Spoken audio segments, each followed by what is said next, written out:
Hi students, मैं सोनिया विद्या गुरु से start करने वाले हैं करंट अफेयर्स का एक और सेशन। आज जो पढ़ने वाले हैं वो फ्रेंच ओपन है। फ्रेंच ओपन के क्वेश्चंस आपको बहुत सारे एग्जाम्स में दिखते होंगे, काफी क्वेश्चंस है, अच्छे तो हैं, बट मैंने कहा सबसे इंपॉर्टेंट आज तो फ्रेंच ओपन है। स्टार्ट कर रहे हैं। वीडियो अच्छा लगेगा लाइक करिएगा, शेयर करिए, सब्सक्राइब जरूर करिए, ताकि जो भी नया वीडियो हम लोग डालें आपके पास नोटिफिकेशन तभी आएगा अगर आप सब्सक्राइब स्टूडेंट्स होंगे तब। अच्छा देखिए, अगर आप करंट अफेयर्स और भी देखना चाहते हैं, जैसे अगर हम 15 क्वेश्चंस डालते हैं बच्चों, तो स्टूडेंट्स को ये लगता है वो देखना चाहते हैं और करंट अफेयर्स, तो आप विद्या गुरु की ऐप डाउनलोड कर सकते हैं प्ले स्टोर में जाके, आपको और क्वेश्चंस मिलेंगे। ट्राई करते हैं हम ऐप को अपडेटेड रखने का थोड़ा, तो आप अगर चाहें तो आप ऐप डाउनलोड करके और करंट अफेयर्स भी देख सकते हैं। तो स्टार्ट कर रहे हैं बच्चों, कोऑपरेट करिएगा, वीडियो एंड तक जरूर देखिएगा, क्योंकि रिवीजन नहीं होगी तो आपको याद नहीं रहेगा। नाम थोड़े से मुश्किल हैं, आपको पता है, अगर फ्रेंच ओपन पढ़ने वाले हैं तो नाम थोड़े नहीं बहुत ही ज्यादा मुश्किल होंगे आप लोगों के लिए। फर्स्ट क्वेश्चन कहता है लियो वाराडकर। नाम से थोड़ा थोड़ा सा फील आता है क्या? लियो वाराडकर, वाराडकर पढ़ के तो आ ही जाएगा शायद। हमने कहा बच्चों ये क्यों आपको बता रही हूं कि ये आज का सबसे इंपॉर्टेंट क्वेश्चन होने वाला है फ्रेंच ओपन के बाद। इनका रिलेशन इंडिया से है, इनका रिलेशन इंडिया से है। प्राइम मिनिस्टर बने हैं आयरलैंड के। मैंने कहा लियो वाराडकर आयरलैंड के प्राइम मिनिस्टर बने हैं, इनका रिलेशन इंडिया से है। इनके फादर बॉम्बे इंडिया से बिलोंग करते थे, याद ये रखिए, इसीलिए ये बहुत ज्यादा इंपॉर्टेंट हो जाएंगे आपके लिए। तो लियो वाराडकर प्राइम मिनिस्टर बने हैं आयरलैंड के। नेक्स्ट देखिए, world ocean day. World oceans day 8 जून को ऑब्जर्व किया जाता है। World oceans day, oceans day ये छोटा सा, मेरे को ऐसा लगता है अंडरलाइन करने से आपको बात शायद याद रह जाए। Oceans day, world oceans day short में याद करिए। ओशंस डे 8 जून को ऑब्जर्व करते हैं। नेक्स्ट कहता है बच्चों SEBI, securities exchange board of India. Securities exchange board of India constitutes Uday Kotak committee on. ये उदय कोटक कमिटी जो बनाई गई है, पहले नाम पूरा उदय कोटक कमिटी। तो कह रहा है उदय कोटक कमेटी जो बनाई गई है वो बनाई गई है कॉर्पोरेट गवर्नेंस के लिए। कॉर्पोरेट गवर्नेंस पर बनाई गई है। अब कॉर्पोरेट गवर्नेंस में क्या करेंगे? सीधी सी बात है, कॉर्पोरेट गवर्नेंस को इंप्रूव करेंगे। कमेटी बनाई जा रही है तो किसी काम में सुधार लाने के लिए बनाई जा रही है। लिस्टेड कंपनीज होती हैं, रजिस्टर्ड कंपनीज होती है, उनका कॉर्पोरेट गवर्नेंस सुधार लाने के लिए उसके अंदर रजिस्टर्ड कंपनीज के अंदर बनाई गई उदय कोटक कमेटी। यह भी पूछा जा सकता है किसने बनाई, तो सेबी ने बनाई। कौन सी कमेटी बनाई? उदय कोटक बनाई। किस चीज पे बनाई? तो कॉर्पोरेट गवर्नेंस पे बनाई। Next question, global economic growth forecast 2017। पहली बात ये देखिए कि ये ग्लोबल इकोनॉमिक ग्रोथ फोरकास्ट है, तो कोई बड़ा ही होगा जो बनाएगा, वर्ल्ड बैंक बनाता है। याद क्या रखना है आपने बच्चों? ग्लोबल इकोनॉमिक ग्रोथ फोरकास्ट 2017 करने वाला कौन? World bank. वर्ल्ड बैंक ने कहा 2017 में ये जो इकोनॉमिक ग्रोथ है वो 2.7% होगा, और कहता है कि ग्लोबल इकोनॉमिक ग्रोथ फोरकास्ट 2018 के लिए 2.9% हो जाएगा। ये 2018 है, याद रखिएगा। वर्ल्ड बैंक के according global economic growth forecast 2017 के लिए 2.7% है और 2.9% 2018 के लिए, 2018 के लिए। नेक्स्ट देखिए, Rafael Nadal, that means from here we are starting the French Open. French Open start कर रहे हैं यहां से। तो अभी जैसे बिल्कुल मेल लीड होता है मूवीज के अंदर, बिल्कुल वैसा ही है यहां पर भी। फीमेल लीड होती है, बिल्कुल वैसा ही है। यहां पर हमने कहा मेन सिंगल्स, अब विमेन सिंगल्स, तो धीरे धीरे करके बढ़ेंगे। सबसे पहले राफेल नडाल, नाम बहुत बहुत अच्छे से आप लोग जानते हैं, इतने फेमस हैं। हमने कहा राफेल नडाल स्पेन के हैं। राफेल नडाल कहां के हैं बच्चों? स्पेन के हैं। अब जो सिंगल्स हैं उनके अंदर उनका नाम तो याद रखना ही पड़ेगा, साथ में कंट्री का नाम भी याद रखना पड़ेगा। मुझे नहीं पता आपको विजिबल है या नहीं, आप लिखिए, मैं बोल रही हूं। राफेल नडाल स्पेन के हैं। डिफीट किया है स्टैन वावरिंका को। स्टैन वावरिंका स्विट्जरलैंड के। मैंने कहा स्टैन वावरिंका कहां के हैं? स्विट्जरलैंड के हैं। अब कुछ यहां मैंने नेशन का नाम लिख दिया है, अब याद क्या रखना है, इन्होंने क्या जीता है, इन्होंने जीता है मेन सिंगल्स, किन्होंने जीता है? राफेल नडाल ने जीता है। तो मैंने क्या कहा बच्चों, राफेल नडाल जो कि स्पेन के हैं, हराया किसको? स्टैन वावरिंका को। स्टैन वावरिंका स्विट्जरलैंड के हराने वाले राफेल नडाल। मेन सिंगल जीतने वाले Rafael Nadal. Jelena Ostapenko, Jelena Ostapenko Latvia की है। नेशन आपके लिए नया लगेगा, आपको बहुत छोटी एज की हैं। मैंने कहा जेलेना ओस्टापेंको, हमने कहा ये लाटविया की है। नेशन नया है, इसीलिए और ज्यादा अच्छे से याद कीजिए। लाटविया, हम किसकी बात कर रहे हैं? Jelena Ostapenko. तो जेलेना ने हराया सिमोना हालेप को। सिमोना जो है वो रोमानिया की है। किसकी है वो? रोमानिया की है, ये भी याद रखना पड़ेगा आपको। तो इन्होंने, जेलेना जो है, इन्होंने विमेन्स सिंगल्स जीता है। मैं हर चीज को एम्फैटिकली इसीलिए बोलती हूं कि आप भूल ना जाएं कहीं कुछ भी।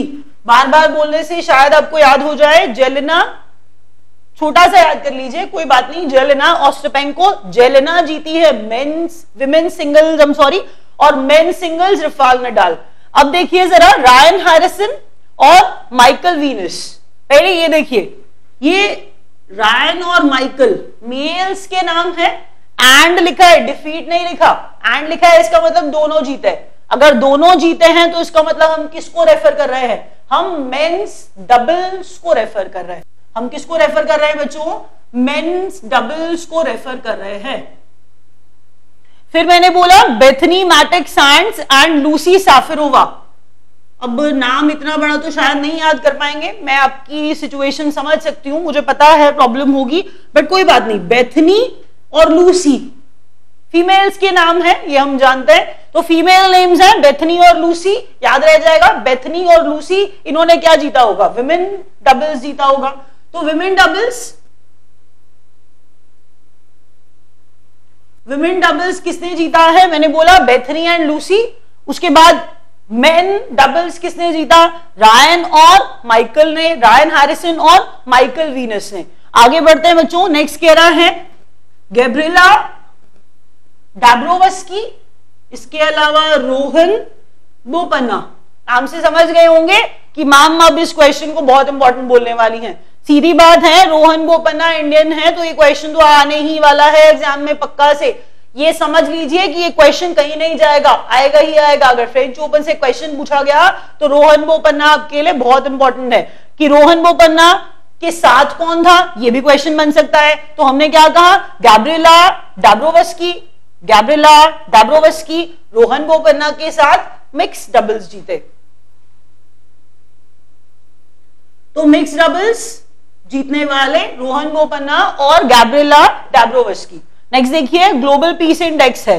ग्लोबल पीस इंडेक्स बनाता है Institute of Economics and Peace. अब ये क्वेश्चन बहुत इंपॉर्टेंट है, हर बार ऐसा बोलने का प्लीज समझिए, कुछ रीजन होता है। आपको लग तो जाएगा कि मैम हर बात पे इंपॉर्टेंट क्यों बोल रही है, ये पॉइंट सारे इंपॉर्टेंट है। पूरी कहानी मैगजीन के अंदर लिखी होती है या फिर न्यूज़पेपर के अंदर बहुत बड़ी सी न्यूज लिखी होती है और उसके अंदर से एक पॉइंट निकालना पड़ता है जो आपके एग्जाम के लिए रेलेवेंट होता है, वो पॉइंट है ये। इसीलिए बार बार बोलती हूं इंपॉर्टेंट। मैंने कहा ग्लोबल पीस इंडेक्स कौन बनाता है, दैट इज ऑल्सो इंपॉर्टेंट। कहता है Institute of Economics and Peace बनाता है Global Peace Index. Number 1 rank पे इंडिया का रैंक कौन सा है, लोएस्ट रैंक पे कौन है, सब कुछ इंपॉर्टेंट है। हमने कहा बच्चों इंडिया का रैंक 137 है, पहले ये क्वेश्चन। फर्स्ट रैंक पे आइसलैंड, आयरलैंड नहीं है वो, आइसलैंड है, याद रखिएगा, कंफ्यूजन होती है मैं जानती हूं। आइसलैंड है रैंक 1 पे पीस इंडेक्स में, लोएस्ट, सबसे खराब हाल है ऐसा ही कहना पड़ेगा। एकदम नीचे से ग्लोबल पीस इंडेक्स में जो लास्ट है वो सीरिया, ग्लोबल पीस इंडेक्स में जो लास्ट है वो सीरिया है। नंबर 1 रैंक पे आइसलैंड है और इंडिया का रैंक 137 है। नेक्स्ट क्वेश्चन पढ़िए, कहता है एनएसई आईएफएससी लॉन्च्ड इन। अब इतना सा पढ़ के तो नहीं समझ में आएगा। नेशनल स्टॉक एक्सचेंज ने इंटरनेशनल एक्सचेंज पर, नेशनल स्टॉक एक्सचेंज ने इंटरनेशनल एक्सचेंज पर लॉन्च किया एनएसई आईएफएससी एनएससी वो आप समझ गए होंगे, नेशनल स्टॉक एक्सचेंज। हमने कहा एनएससी आईएफएससी इंटरनेशनल एक्सचेंज के लिए लॉन्च किया। कहां लॉन्च किया? लॉन्च इन लिखा है, that means the place needs to be mentioned है गिफ्ट सिटी में। किसमें? गिफ्ट सिटी में। GIFT Gujarat International Finance Tec City, Gujarat International Finance Tec City, Gujarat International Finance Tec City. तो हमने कहा यहां पर लॉन्च किया एनएससी ने, IFSC, NSC National Stock Exchange ने इंटरनेशनल एक्सचेंज पर।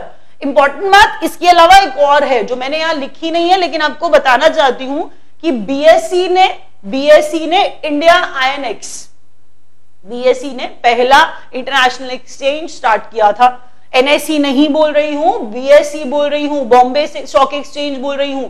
तो बॉम्बे स्टॉक एक्सचेंज ने, बीएसई ने जो पहला इंटरनेशनल एक्सचेंज स्टार्ट किया था, बीएसई वाला वो पहला था। पहले ये याद रखिए, ये क्वेश्चन भी अच्छा है। इंडिया आईएनएक्स, इंडिया आईएनएक्स नाम याद रखिए, इंडिया इंटरनेशनल एक्सचेंज, उसका नाम ही यही है तो और आसानी से याद हो जाएगा, इंडिया इंटरनेशनल एक्सचेंज। तो इंटरनेशनल एक्सचेंज पर पहला मतलब जिसने लॉन्च किया वो पहला बीएसई था, और बीएसई ने कहां लॉन्च किया था? वो भी गिफ्ट सिटी में था। तो इतना कुछ याद करने के लिए बहुत ज्यादा प्रॉब्लम होगी ही नहीं, दोनों गिफ्ट सिटी में। GIFT starts with G, Gujarat International Finance Tec City, जिसमें बीएसई ने पहले लॉन्च किया था। अब किसने लॉन्च किया है? एनएससी ने। देखिए आरबीआई ने second by monthly monetary policy review किया। अब मॉनेटरी पॉलिसी जब होती है, रिव्यू होती है, तो चेंजेस आते हैं, सारी की सारी रेट्स में चेंजेस आते हैं, चाहे वो बैंक रेट हो। मेरा कहने का मतलब रेट्स में चेंज आता है, कभी कभी कभी नहीं आता। तो अभी इस बार एसएलआर में, स्टैट्यूटरी लिक्विडिटी रेशो में चेंज लाया गया है। अब आप सोचेंगे कि चलो फटाफट से आरबीआई की वेबसाइट पे चेक कर लिया जाए, तो वो आपको मिलेगा नहीं। सुन लीजिए क्यों। मैंने कहा 20.5 से कर दिया गया है 20, कर दिया गया है 20। अब ये जो 20 कर दिया गया है, मैंने कहा आरबीआई ने second by monthly monetary policy review करते हुए एसएलआर को 20 बनाया है, 20.5 से। अब आप जब वेबसाइट देखेंगे तो वो इसलिए नहीं दिखाएगा, उन्होंने एक डेट डिसाइड की है 28 जून के आसपास, 24 जून के आसपास। तो 24 जून के आसपास उन्होंने वो जो डेट डिसाइड की है उस पे चेंज होगा, तब एसएलआर 20 आपको दिखने शुरू हो जाएगा। अभी एसएलआर मैंने कहा अभी तब तक मतलब 24 तक हम 20.5 ही मानने वाले हैं, लेकिन बाद में हम लोग उसको 20 मानेंगे क्योंकि डिक्लेयर कर दिया गया है, 24 से इंप्लीमेंट कर दिया जाएगा। नेक्स्ट देखिए क्या कहता है, G-SAT 19 लॉन्च्ड बाय। अब लॉन्च किया गया है, किसने लॉन्च किया है? GSLV MK3 मतलब मार्क 3, GSLV MK3 मतलब मार्क 3। तो एक बार रिवाइज करेंगे फटाफट से। लियो वाराडकर, इंडिया से रिलेशन है इनका, तो इसीलिए याद करिए ये पीएम बने हैं आयरलैंड के, लियो वाराडकर। उसके बाद oceans day, world oceans day 8 जून। Uday Kotak committee corporate governance पर सेबी ने बनाई। 2.7 global economic growth forecast world bank का 2017 के लिए, और ग्लोबल इकोनॉमिक ग्रोथ फोरकास्ट 2018 के लिए 2.9% वर्ल्ड बैंक ने कहा। मेन सिंगल्स जीतने वाले राफेल नडाल, विमेन सिंगल्स जीतने वाली जेलेना ओस्टापेंको। उसके बाद बच्चों मेंस डबल्स जीतने वाले रायन और माइकल, रायन हैरिसन और माइकल वीनस। और उसके बाद मैंने बोला विमेन सिंगल्स, विमेन डबल्स, तो विमेन डबल्स के अंदर Bethanie Mattek Sands, Lucie Safarova. Bethanie और लूसी जीत गए विमेन्स डबल्स। अब मिक्स डबल्स जिसमें रोहन बोपन्ना बहुत इंपॉर्टेंट है, मैंने बोला गैब्रिएला डाब्रोवस्की, रोहन बोपन्ना, ये जीते हैं मिक्स डबल्स। ये सारी कहानी जो पड़ी फ्रेंच ओपन की थी। ग्लोबल पीस इंडेक्स में नंबर 1 पर आइसलैंड, लोएस्ट सीरिया, इंडिया का रैंक 137 और बनाने वाला Institute of Economic and Peace. BSE ने और एनएससी ने, हमने कहा इंटरनेशनल एक्सचेंज के ऊपर एनएससी आईएफएससी और बीएसए ने इंडिया आईएनएक्स बनाया था गिफ्ट सिटी में। गिफ्ट मतलब Gujarat International Finance Tec city. फिर मैंने बोला कि 20 जो है बच्चों 20.5% अभी है 24 जून तक, लेकिन मैंने कहा 24 जून के बाद कह रहे हैं कि इसको 20% एसएलआर बाय मंथली पॉलिसी को रिव्यू किया है आरबीआई ने, तो 20% हो जाएगा SLR. Statutory liquidity ratio GSLV MK3 GSAT 19 launched by किसके द्वारा, ये तो लॉन्च व्हीकल ही है आप जानते हैं, तो मैंने कहा जीएसएलवी ने लॉन्च किया है क्या, GSAT 19। रैप अप कर रहे हैं, थैंक यू सो मच।